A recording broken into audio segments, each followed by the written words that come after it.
Yo, it's Combo Breaker 99. I'm back with another video. Man, Tatiana Suarez, man, just like I called it, man. I actually expected a first round obliteration of Carla Esparza, but hey, I gotta give Carla Esparza a lot of credit. You know, she's a warrior for what she did.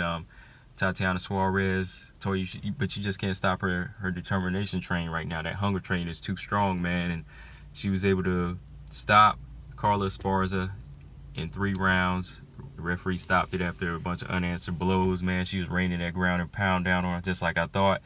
But like I said, it took her 3 rounds because that's how tough Carla Esparza is, man. But the first round of this fight was exactly like I said. You know, I thought she was going to take her out in the first round, but, you know, Carla, she showed that heart, man.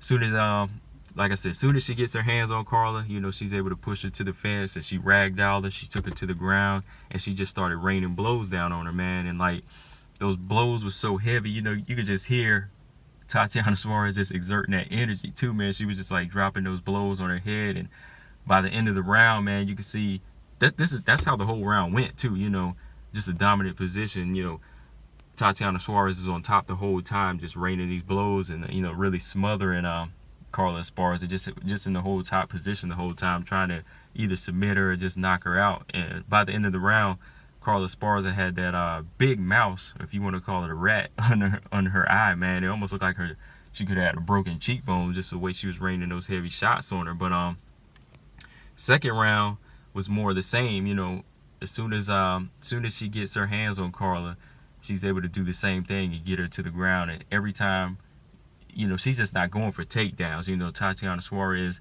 she actually picks Carla up every time and slams her. You know, anytime she gets near that fence, she just picks her up and ragdolls her, man. And she's just a physically strong fighter for the strawweight division, man. I just don't really see anybody, you know, being able to handle her. And again, when she gets her to the ground, she really smothers anything Carla does. You know, Carla, her being a wrestler too, like I said, she has decent wrestling skills. She was just completely overpowered, you know, the whole round. Going into the third round, it was more of the same. You know, every time she gets slammed to the ground, Carla's on her back. You know, she really looks like she can't really get any type of shots off, because that's just how much weaker she was than Tatiana Suarez. And finally, you know, the referee, he seen enough when she started with that ground and pound again, man. And he just went on and stopped it, which, you know, I can agree with. You know, Carla, you know, she's the type to go out on her shield. She's not the type to tap. Because there was times in there where she was just dropping those heavy shots on her, man. And, like, you know, she just letting out that energy, dropping heavy shots on her. And I was like, man, these are really heavy. You know, she's dropping them elbows and her forearms at her face. And she's really not going to tap from strikes. You know, not even like, you know, how Joanna did against Rose in that first fight, how she tapped. But she wouldn't even tap, man. Like, so the referee had to go ahead and stop it. But it was just one of those performances, like I called, man. Like, she's Tatiana Suarez, she's just too hungry, too big, and too strong for these girls in the strawweight division, man. And like, I actually would like to see her in here with one more fight before a title shot, because I know Jessica Andrade is probably going to get the title shot since she beat Karolina Kowalkiewicz. We can go ahead and talk about that fight real quick too, because it was a real short one, man. I was going for Karolina, and like, much like I said, if she would have made it more of a Joanna style fight, she would have won. But she kind of went to her game plan, like I said, it's her style, kind of leap in and out. She would leap in, she'd land a couple jabs, and right away she was in Jessica Andrade's punching zone, and Jessica Andrade just would hit her with that hard shot and really rocked her in like the first few minutes of the round. And ever since then, you know, you could just see her legs were on Queer Street. She was still trying to land some shots, but every time Jessica Andrade would just walk straight down and, like, not even stalk her, like I said, which is what would have gave Karolina a fighting chance. You know, she just kept making that beeline straight forward and knew she was hurt, and she just landed a couple more solid shots, and that one solid right just dropped Karolina on her back, and she was out, man. Like, Jessica Andrade didn't even jump on her because she was just like almost out cold there. But yeah, like I said, man, Jessica Andrade, she's probably gonna get the title shot from here. But eventually, I'd like to see her and Tatiana Suarez fight. But until then, maybe I like to see Tatiana Suarez fight somebody like Claudia Gadelha until then, you know, or somebody like Felice Herrig, just somebody, you know, another top 10 fighter, seasoned vet.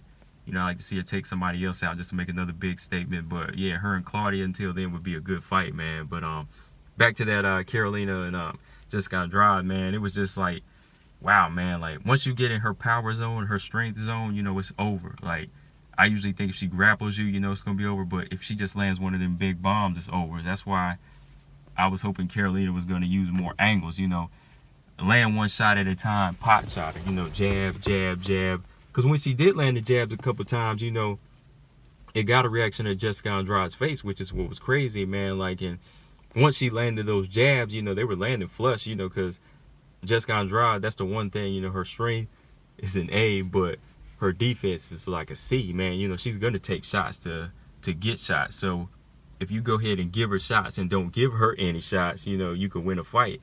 And that's just, you know, that's just how it is, man. Like, that just really, and that just really shows you that Joanna is a lot better than a lot of, you know, than you can give her credit for right now in the strawweight division. I mean, she was the only lady in the strawweight division that actually put a perfect clinic on Jessica Andrade. You know, she didn't let the strength intimidate her.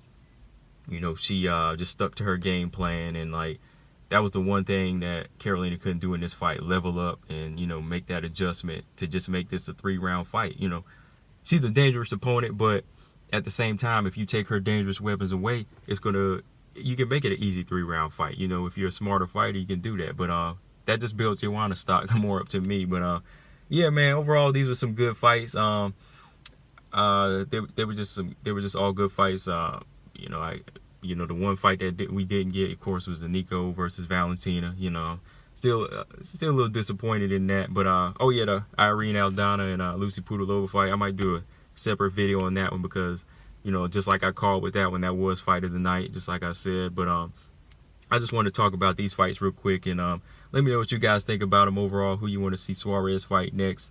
What did you think of Andrade's performance? Where does Karolina go from here now? But yeah, man, let me know what you guys think about these fights. Make sure y'all subscribe. Combo Breaker 99. I'm out. Peace.